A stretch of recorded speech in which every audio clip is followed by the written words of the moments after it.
Hello, everyone, and welcome to another year of When It Mattered.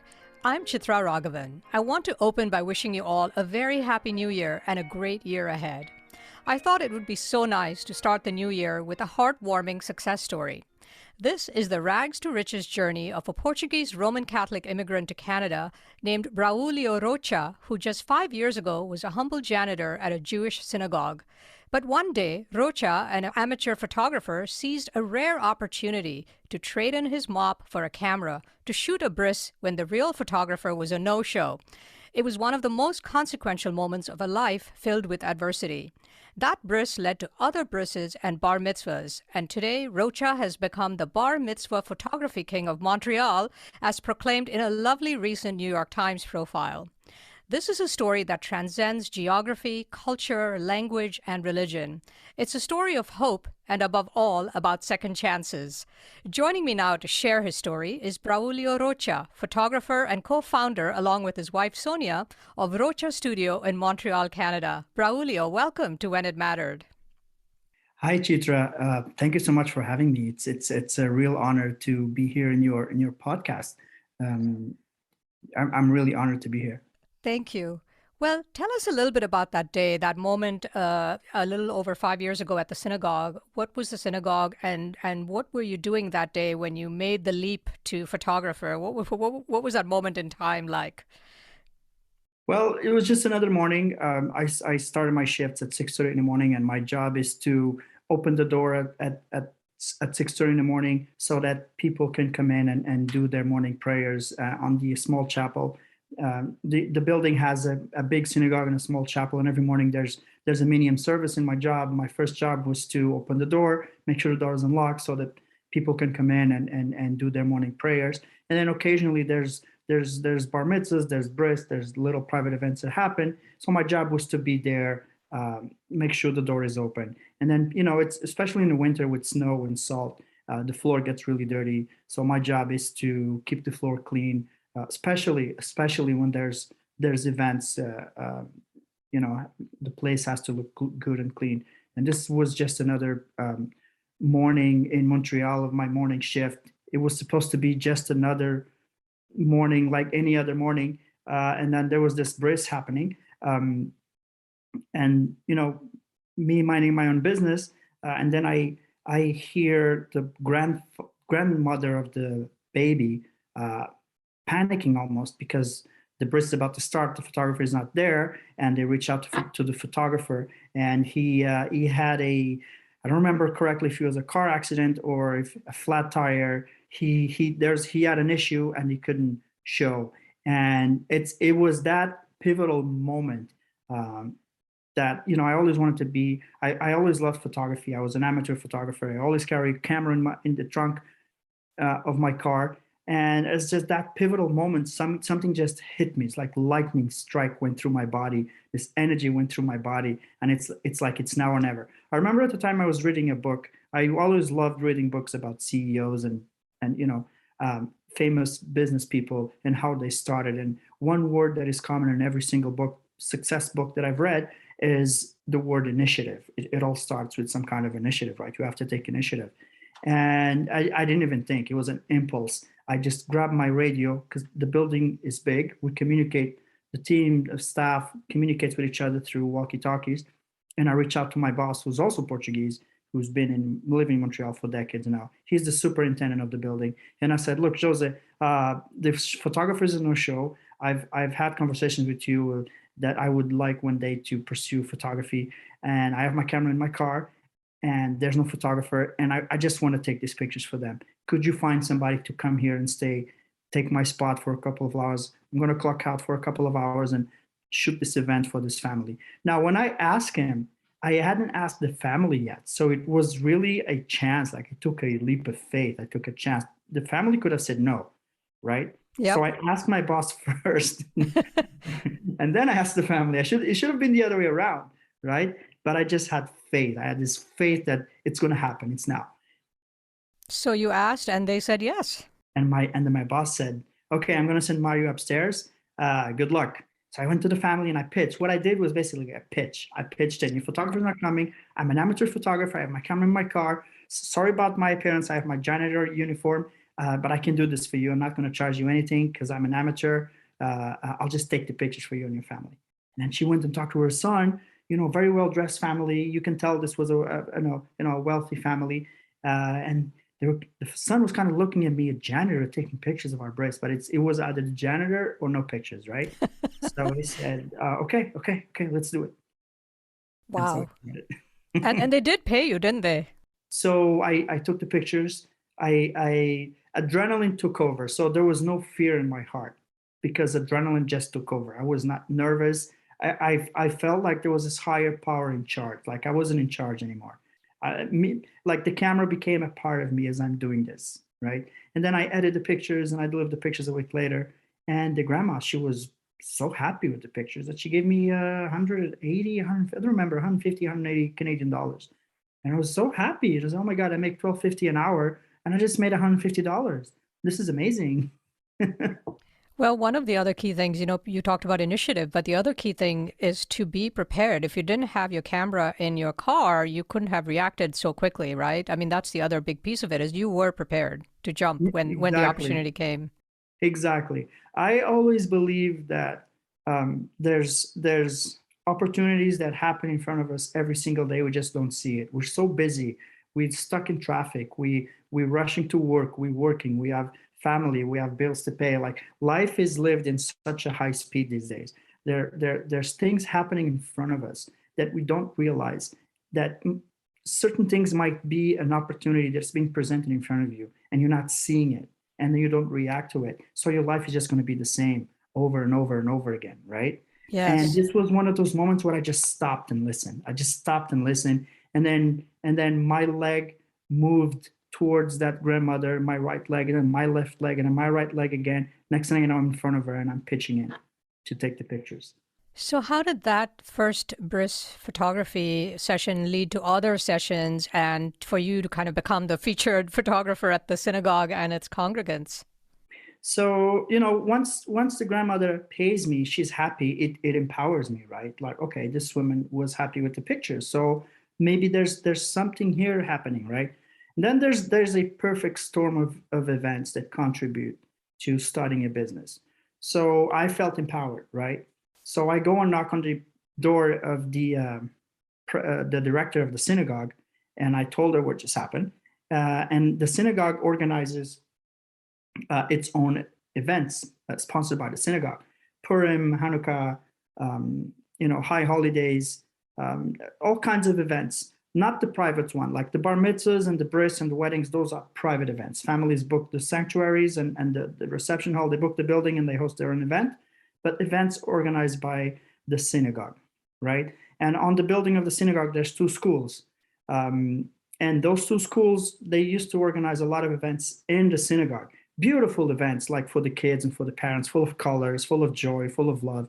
And the synagogue would hire a photographer to capture these moments, and usually it was the same guy all the time, or they wouldn't hire a photographer at all. So I went emboldened, empowered by this grandmother who just loved the pictures. I just one day I just fill myself with courage and I go with my janitor uniform and I knock on the door of the director and I said, hey, I want to talk to you about something. And then I pitched in and I said, instead of hiring a photographer, why don't you hire me? I'm here. I know the building. I know where every single shadow, where the light is falling in. I know everything about this building. I know how this building breathes. I know how this building talks. I know exactly what time the shadows are going to be in a certain specific time. So why don't you give me a chance? Let me do the pictures for you guys instead of hiring a photographer.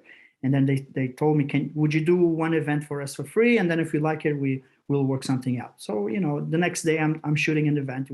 They had somebody coming in for a conference on a Tuesday night. I'll never forget Tuesday night.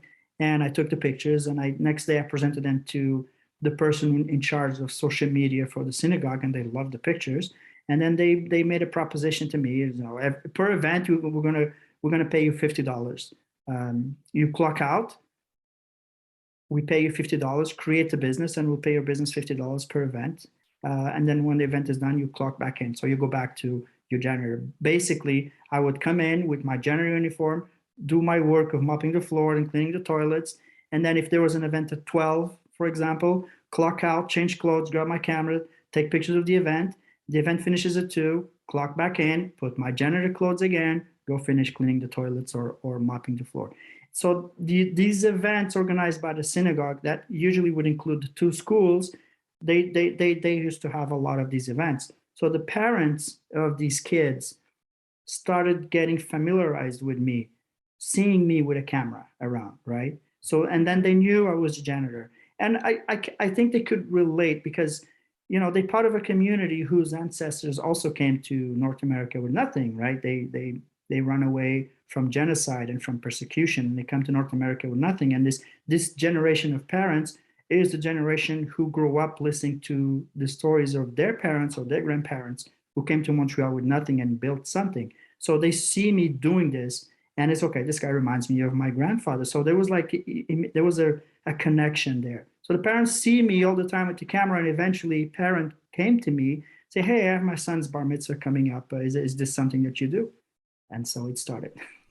Wow, that's an incredible story. And what an amazing sort of make or break opportunity for you, that first bris, given all the more remarkable given your childhood and where you were born and raised and how you were raised and all of the early failures in your life. So let's take us back a little bit in time to when you were in Portugal growing up, your parents, who you were then, and I think that also sort of brings into relief what an amazing break this was for you. Yeah, so my mom was born in Angola when Angola was still a Portuguese colony, and her family, my grandmother was black, and my grandfather was. I never met my grandfather, but I believe he was half black, half white. But my grandmother was white, and they had a good life in Angola before the war that started for independence. My mom had a good life. They had from my mom's stories, they had like a huge farm, and my dad was born in Portugal, and his parents emigrated to Angola when my dad was still very young. So my dad grew up in Angola, even though he was born in Portugal, and then he grew up there, and then trouble starts when Angola wants independence, and my father started working as a photojournalist for a Portuguese newspaper. Taking pictures of what was happening with the war. And then I met my mom. They fell in love, and their plan was to have a life in Angola. They both loved the country, but then with independence war, there was a lot of things that happened, and they had to leave Angola only with what they had in their body. They basically war refugees, right? And because they both had Portuguese passport, they were allowed to get on a plane and come to Portugal. So they basically leave Angola. My mom was pregnant of me. They leave Angola and they lost everything. Everything that they had to leave behind. So they come to Portugal with nothing. And then the newspaper my dad used to work closed down. He had to find a job, and then he goes to Madeira Island. There was a job opportunity. He goes to Madeira Island, and then my mom joins me, and then I'm a year old or something. My mom joins my dad, and they had to start from zero, and we were very poor. We lived in, I think in North America, called project or social housing. It's apartment complex built by the government because they couldn't afford to buy a house or buy their own place. So I was raised in a very poor neighborhood. And I had a kind of, I don't know the word in English, a triblade. It's like I had a childhood that wasn't peaceful, per se. Turbulent. Yes. I had a bit of a turbulent childhood. We always had food on our table. We always had shoes in our feet, and they put me to school, and I was a really good student because I always had good muscle memory. But my dad started growing this frustration in him because things weren't going good. Madeira is a very hard place. If you go to Madeira on vacation, it's a paradise. But if you work and live there, it's very, very hard. And things weren't happening the way he was planning. So he lashed out on me a little bit, and he was violent. And many times he was violent with me. And I think the psychological effect of the violence that was thrown towards me. I went from being a really good student to being a bad student, and then I just dropped out of school before I even finished high school. And then, to make things worse, my parents, they're not getting along. They end up divorcing, and my mom got cancer, breast cancer. She's alive. She survived, thank God. So I really had to go and find a job. And my brother and sister, they're younger than me. We really wanted them to finish school, and it's remarkable that the neighborhood that we grew up in, which is a neighborhood full of, there's problems like any poor neighborhood with drugs and unemployment and violence. My mom always did an incredible job keeping the three of us away from drugs. Like I've never had drugs in my entire life. So she did a good job keeping us away from drugs. And my brother, who lives in Lisbon, has a master in finance, and my sister owns her own business in Lisbon, and she's happily married. So she really did an amazing job keeping us away from trouble. But I am the one who had to drop out of school. I just, with the things that were happening at home, I couldn't focus, I couldn't concentrate, so I didn't finish high school. Did your dad ever tell you what was triggering his anger towards you and violence? I remember hearing when I was younger. I remember when he was frustrated. I remember hearing, "It's all because of you. It's all because of you. All the problems is because of you. Ever since you were born, it's just problem after problem." But now I believe that if financially things were better, I think he would have probably find professional help, and become better. Like I don't hold it against him. I forgive him. Yesterday I FaceTime him so that he could see his granddaughter. Like I love my father.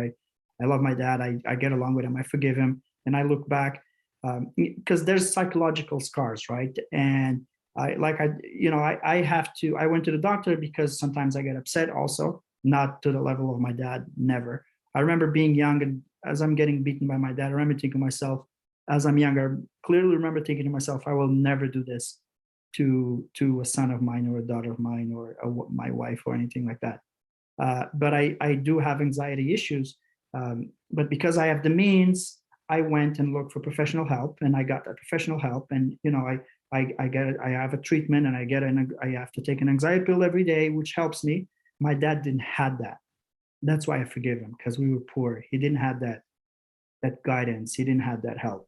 Yeah. So looking back, I think that that's why he never could handle his issues.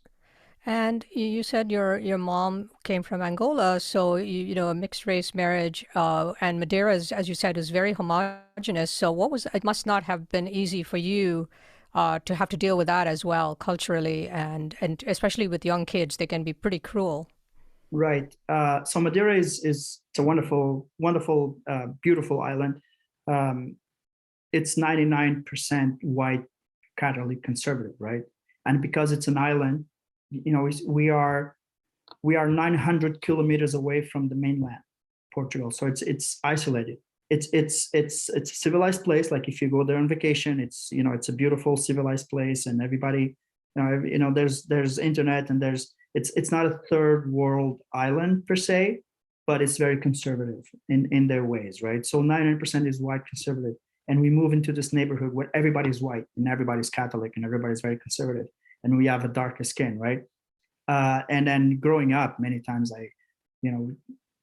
at the time there was no PlayStations or internet or cable TV. We didn't have a cable TV until I was like 18 years old. There was only one channel, right?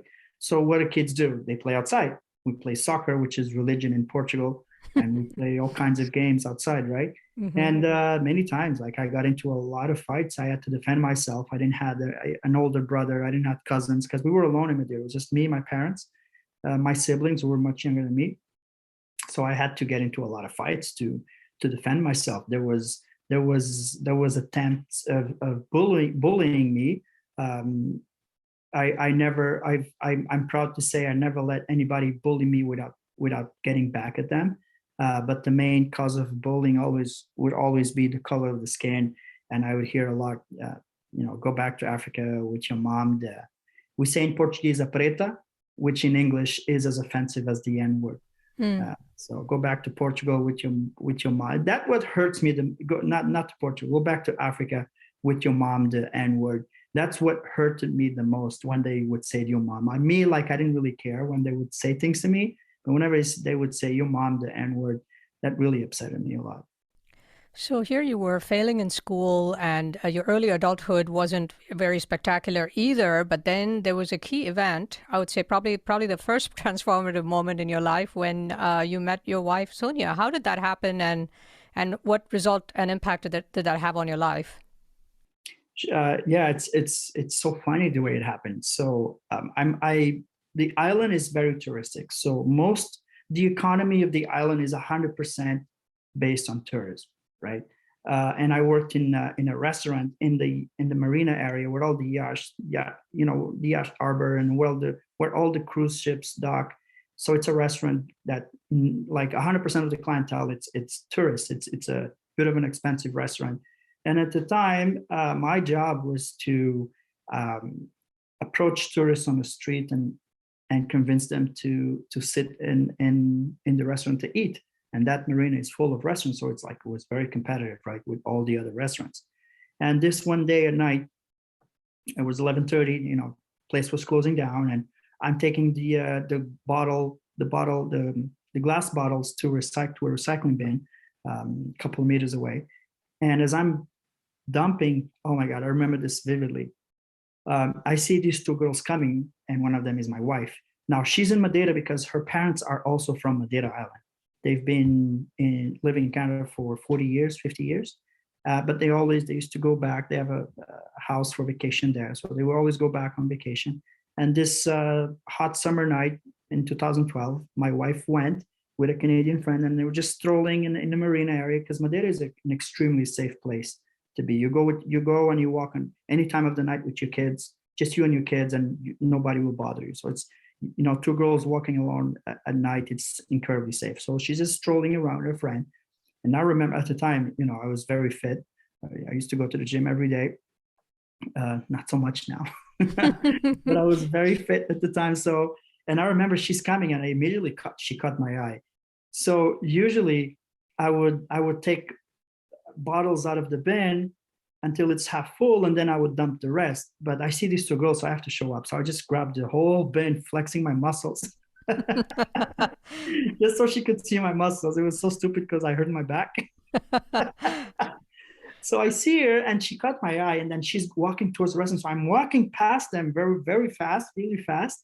And then I grab a menu, and they're passing by, and I say, "Hi, good evening. Are you guys from around?" And I say, "No, we're from Canada. We're just passing by.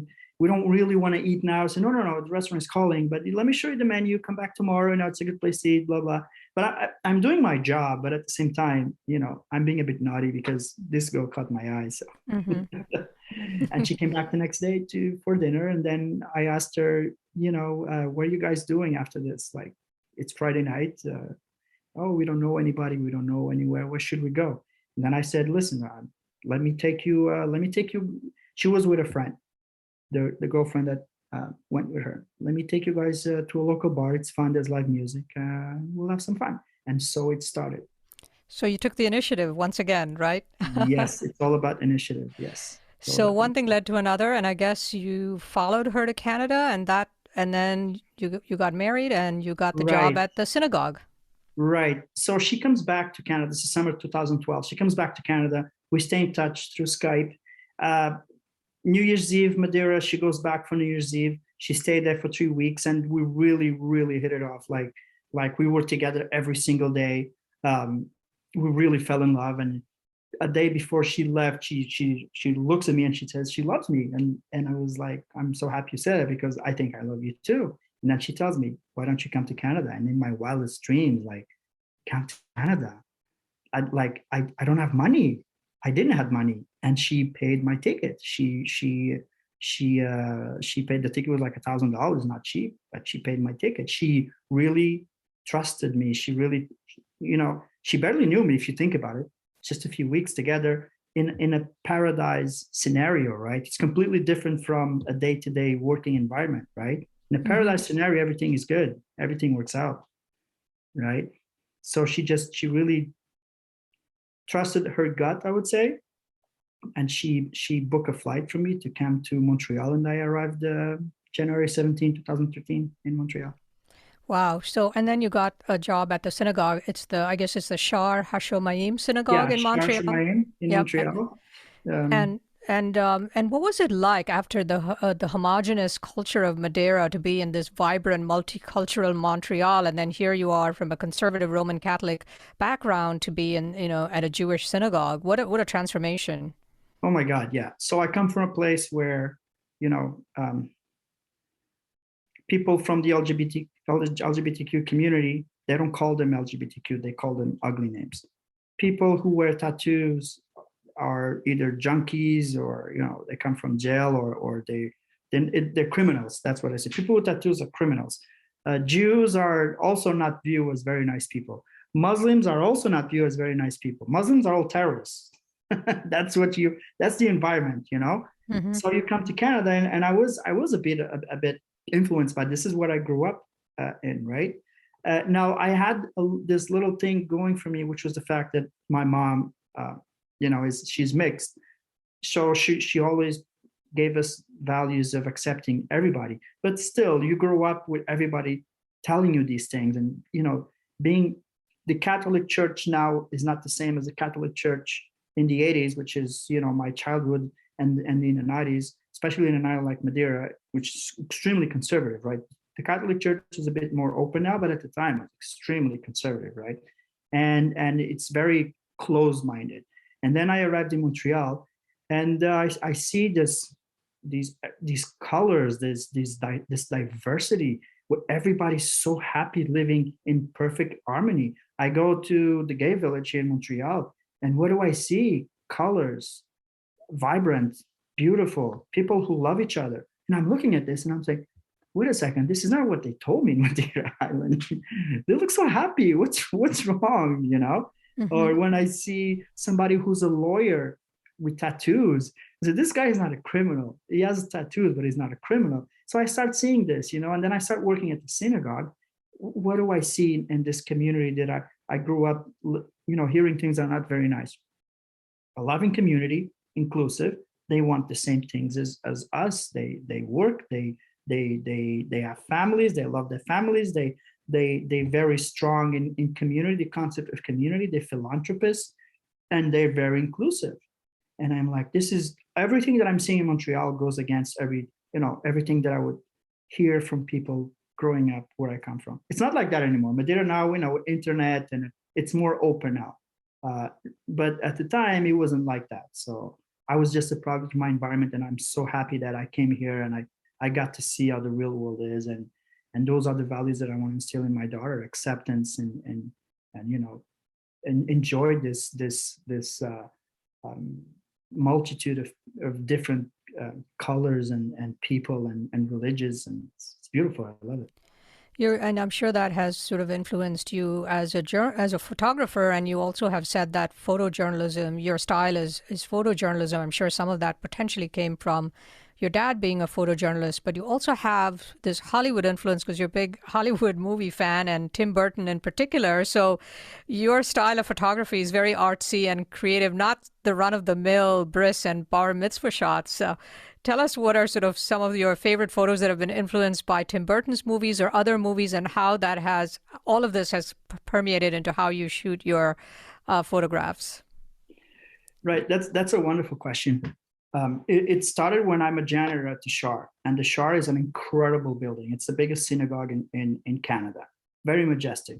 And I'm in the back of the synagogue doing my job, dusting the pews or vacuum. And there's a bar mitzvah happening in the front in the sanctuary, right? And the photographer, he's taking pictures of the boy and their families, and he's staging the boy. He has the boy holding the Torah and with the talit on, with the kippah on, and posing for him in front of him.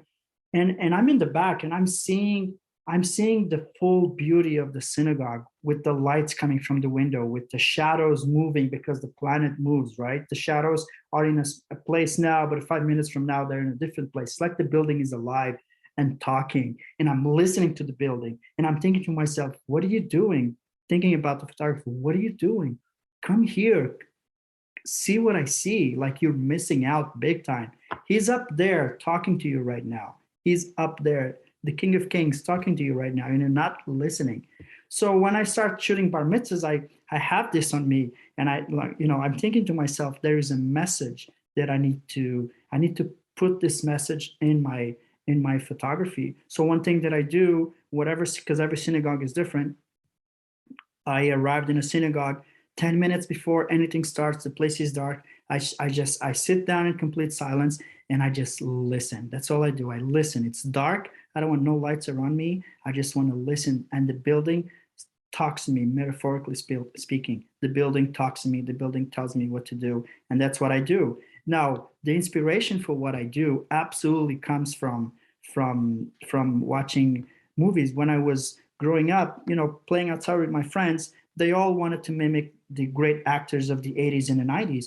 I wanted to mimic the directors. I had this fascination about camera movement, you know, the shadows, the darkness, the lights. I always had this. I remember when I used to go rent movies at the time, I would always check the name of the director and the name of the screenwriter and the producer, and I learned to identify which movies were good and which movies were not, to a point that my parents, weekend, we would rent like two or three, the time was cassettes.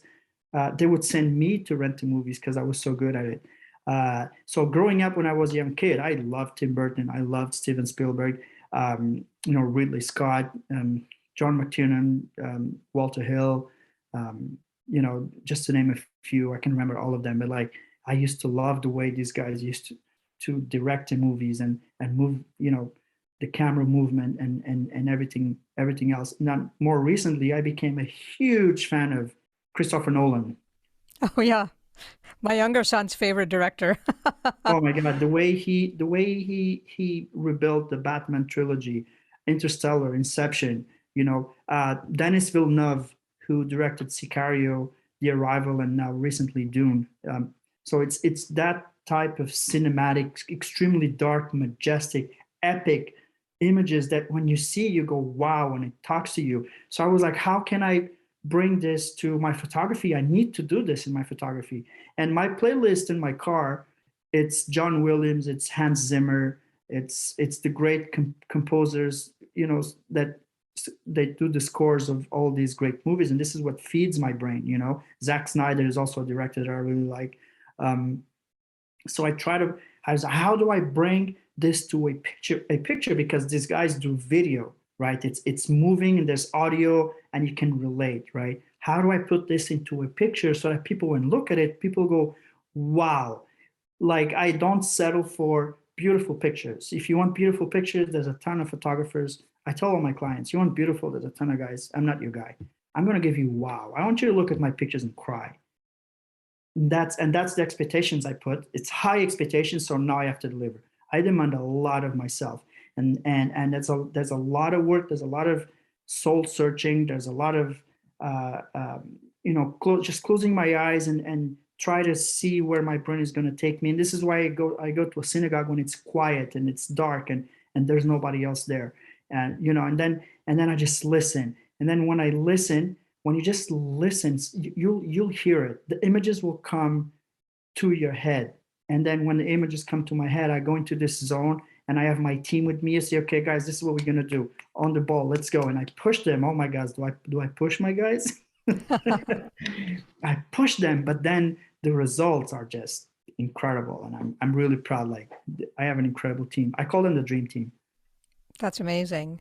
I want to go back to religion for a minute. So, as we've talked about, you and your family are, devout Roman Catholics. You grew up in a very conservative Roman Catholic culture, but you are spending all your time in synagogues, amidst the Jewish community.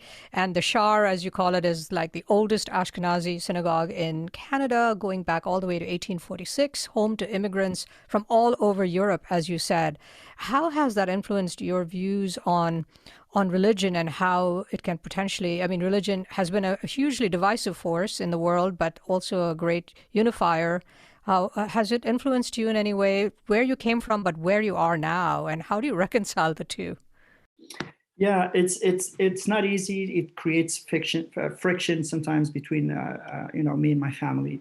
Um, as when growing up, I was baptized, and my daughter is baptized. I'm going to raise my daughter as a Catholic, but I'm not going to force her to be a Catholic. I always tell my wife, when she's old enough to understand, in this house, we're going to have a Bible, we're going to have a Quran, we're going to have a Torah, and she's going to read all three of them. And then she will, whatever she identifies herself better, as long as she's happy, I'm happy. And I'm doing this because I remember growing up and going to the church and having to confess to a priest, and the priest telling me to pray, do a Hail Mary or whatever, and God will forgive you. I never identify with that. And if I ask why, I get screamed at by the priest, and I never liked that. And then I come to a synagogue, and it's the opposite. Working as a janitor, right? I would hear a lot of when the rabbi is talking, and the rabbis always tell people listening to ask questions. But the priest, when I was growing up, didn't allow me to ask questions. I wasn't allowed to ask questions. And the rabbi started, ask questions. Don't settle for an answer. Say, why, but why, but why? And I started identifying with that. Also, inside a synagogue, I feel a connection that I never felt inside a church. Now, I tell this to my family, they get upset, but I can't change the way I feel, right? So I do have a preference because there's more freedom to express myself in a synagogue that there is in a church. The only time I got screamed at as a photographer trying to do my job was by a priest. And most priests are they let me do my thing, but there's always rules, and in a synagogue, there's just more of freedom to express myself. I feel the difference, there's a lot of differences, but the one that attracts me more in the Jewish culture is this constant search of knowledge. That growing up in a Catholic environment, it was more a devotion to God and Jesus Christ that I never wanted to do. And in this one, I see almost an obsession for knowledge. Ask questions, read books, watch movies. Why is an apple red? You know what I mean? What's gravity like? And I feel attracted to this because it has helped me to become a better person and a better photographer. So there's a lot of friendly arguments with my family sometimes because they don't understand. But I do feel more comfortable inside a synagogue than I do inside a church. But you would never convert, right? I'll be honest with you. Sometimes when I'm in my own thoughts, the cross comes through my mind, but I don't think I would ever do it. It would just create a lot of problems. My wife is Catholic. Her family is Catholic. My family is Catholic. So that's off the table. Yeah. Well, one could argue you have the best of both worlds right now, and you are in you have such an incredible opportunity to, as essentially an outsider, to have such a rare and intimate glimpse of another culture, another religion, the Jewish culture, Judaism, through some of the deepest and most intimate moments in a family's life where people come together through a bris or a bar mitzvah. And now, from what I've read, you're now going to take it to that next level and be able to shoot Hasidic weddings, which is it's a closed society, and very few people have an opportunity to go in there. How did you get this opportunity, and are you excited about that? And I'm very excited about that. Actually, yesterday I delivered a Hasidic wedding that I shot 3 weeks ago, and the family was beyond, like, everybody texted me. They loved the pictures. And today I got a phone call of a friend of that family that is getting married and referred by them. And I was telling my wife just before I talked to you, I was telling my wife, get ready, because we are in this market, and this is a closed market, which it is surprising. They know I don't hide from anybody. I'm Catholic. I just when they first call me, eventually the word spreads. There's this Portuguese photographer, is Catholic, but his pictures are incredible, and his story reminds us of our ancestors. So right there's a connection. And then I shot my first Hasidic wedding in 2020, right before COVID hit. And, the family loved the pictures. And this is a family, they have a clothing business. It's not just the pictures, it's the experience, right? You have to give your clients a good experience. Then they hire me for whenever they do new collections. This family hired me for all the new pictures of the new collections. And then this is an Hasidic family. So they opened up. It's a closed community, but this family gave me an opening. They loved the pictures. Then they told this other person whose wedding I shot in December 15th. She loves the pictures. Now she told another friend. And this community, they live in the most expensive postal code in Montreal. These are families who have a lot of kids. So once you fall into a family, even though they look very conservative, very humble, these are families that live well. Once you do a good job with the oldest kid, you're set. And this is a market that I really wanted to get in because it's a market that's going to keep me busy. There's no high season. It's all year. It's events all year. And I'm surprised because I finally get a foot in that door, and I'm getting in knowing that all the photographers in that community are Jewish, and not just Jewish. They are Hasidic Jews. That's amazing. The community is now giving me, who I'm not Jew. They are giving me the responsibility to host their events. And I'm sure visually it's an incredible opportunity. The visuals of a Hasidic wedding, it must be amazing to be able to see that and to document that. Oh yeah, it's so different. It's so interesting. And there's certain things that we have to adjust. The dance floor is separate, men on one side, women on the other. So I need to find a female photographer and a female videographer to shoot the women's side. There's always, throughout the event, there isn't a single moment where we sit down and relax. There's always something meaningful happen, and you have to be aware of these things because they're very important for the families. Like you have to be focused and concentrated 100% of the time. And then there's the mitzvah dance, which it's kind of a party that starts after the party. The reception finishes at midnight 30, then starts another party called the mitzvah dance. And then I have another team coming in at midnight because we're exhausted, right? We just worked all day. So there's another team coming at midnight because it's going to be until 4 o'clock in the morning. So it's a huge logistic, what's the word in English? It's like logistically wise, it's big, but it's also very rewarding. It's beautiful. It's a lot of energy. They don't stop dancing. When you look at those communities, when you see on TV, they have this very humble way of looking, right? But they party. They party. And that makes for great photography. Oh yeah. Incredible reactions, incredible. And so I want to circle back to what you said about your father, and going back to your personal life here.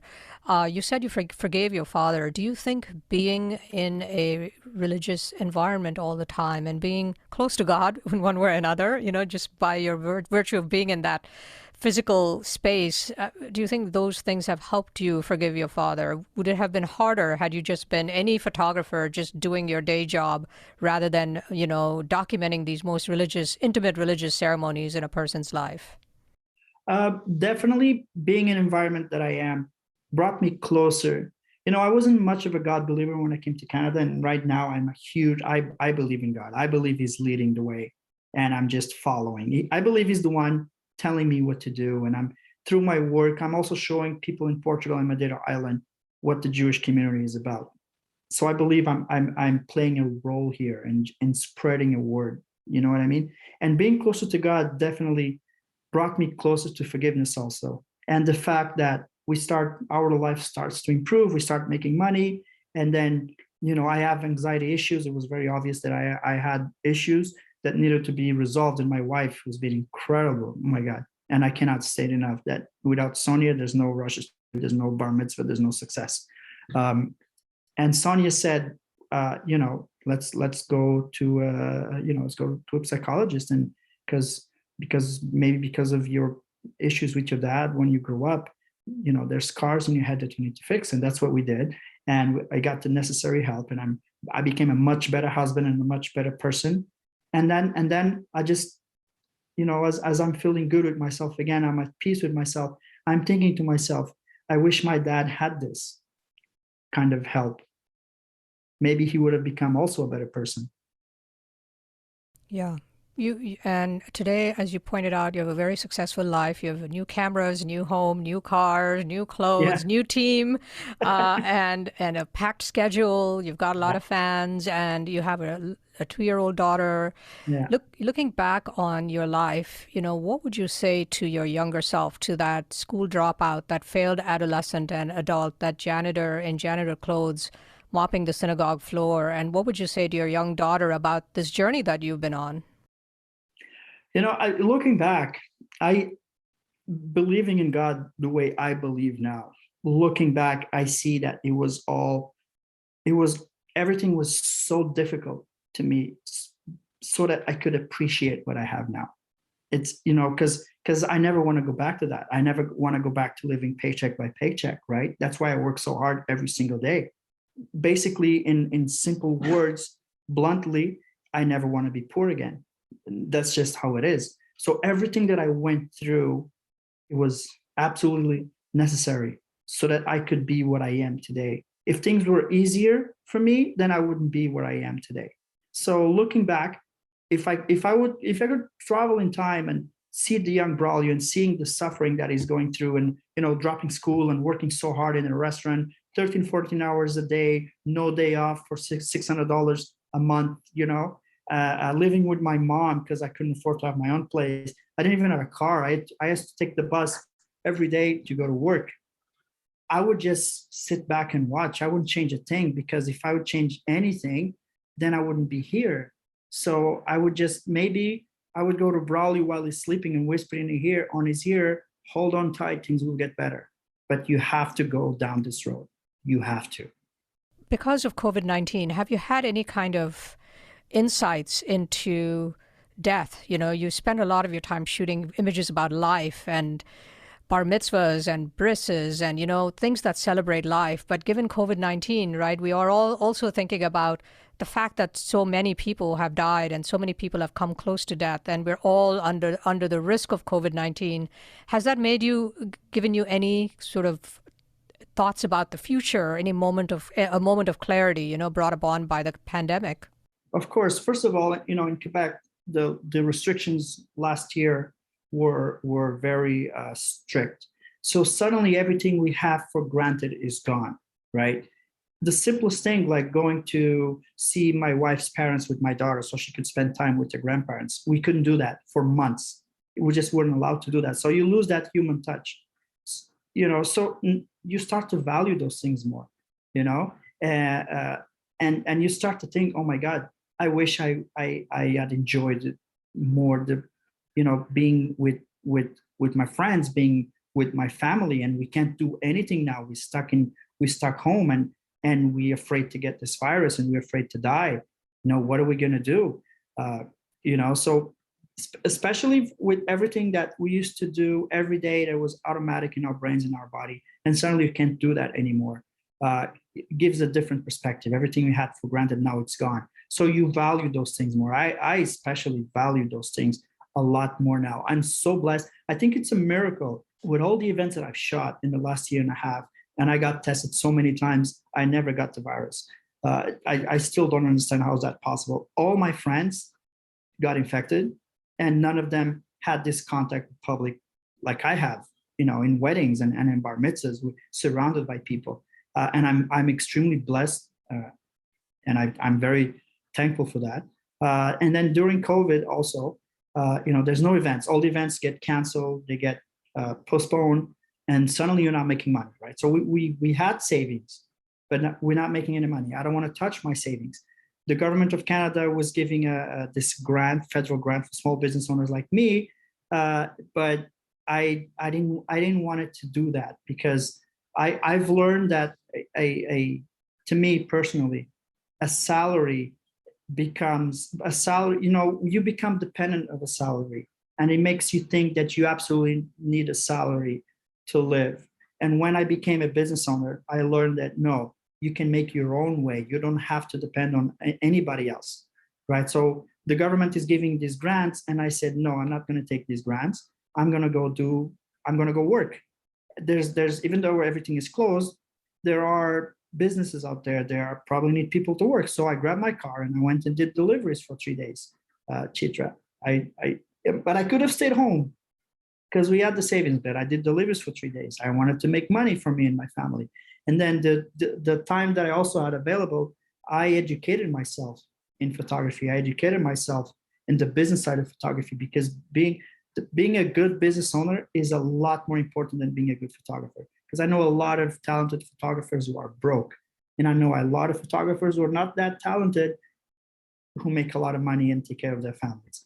And obviously, the sweet spot is when you can be both. I believe I'm both. And especially the business part of, owning a business, I became much better at it during COVID, because now I have the time to learn more, to educate myself more. Come to my studio, there isn't a single book of photography, not one. It's full of business type of books, CEOs and marketing. And that's how I focus myself into. And then during COVID, I'm doing good. Even though the world is in lockdown, I can't complain of the life that I have. I this one day I was like, what if I can help others? There's a lot of people out there who need help. So I went and created a group on Facebook called Wedding Photography Education, a Guide for Beginners. And I created a group to teach photographers everything related to event photography, the technical part, but also the business part. And I'm very passionate about the business part. That's how you take care of your family, right? Mm-hmm. And the group grew in less than a year to 4,300 members, and it's growing. And it's 4,300 photographers from all over the world who come to me for mentorship and guidance. And I'm so happy when a photographer joined the group 6 months ago, and he texted me yesterday saying, "Oh my God, Braulio, I follow all of your advices, and I just booked my first wedding, and I'm making $2,000." And this fills my heart with joy. And this was all possible because of COVID. That's amazing. Braulio, thank you so much for joining me on When It Mattered and for sharing your most fascinating and inspiring story. Thank you for having me. This was incredible. It was so good. It was such a big pleasure being here with you guys. Really appreciate it. Braulio Rocha is a Portuguese Roman Catholic immigrant to Canada and star photographer to Montreal's Jewish community, specializing in bar mitzvahs and soon Hasidic weddings. He's the co-founder, along with his wife Sonia, of the Rocha Studio in Montreal. You can check out his photography at his website at rochastudio.ca or find him on Facebook or Instagram. This is When It Mattered. I'm Chitra Ragavan. When It Mattered is a podcast from Good Story, an advisory firm helping technology startups with brand strategy, positioning, and narrative. Our producer is Jeremy Kaur, founder and CEO of Executive Podcasting Solutions, with production assistance from Kate Cruz. Our creative advisor is Adi Wineland, and our research and logistics lead is Sarah Muller. Don't forget to subscribe to the show on Apple Podcasts or your preferred podcast platform. And if you like the show, please rate it 5 stars, leave a review, and do recommend it to your friends, family, and colleagues. For questions, comments, and transcripts, please visit our website at goodstory.io or send us an email at podcast@goodstory.io. Join us next week for another episode of When It Mattered. I'll see you then.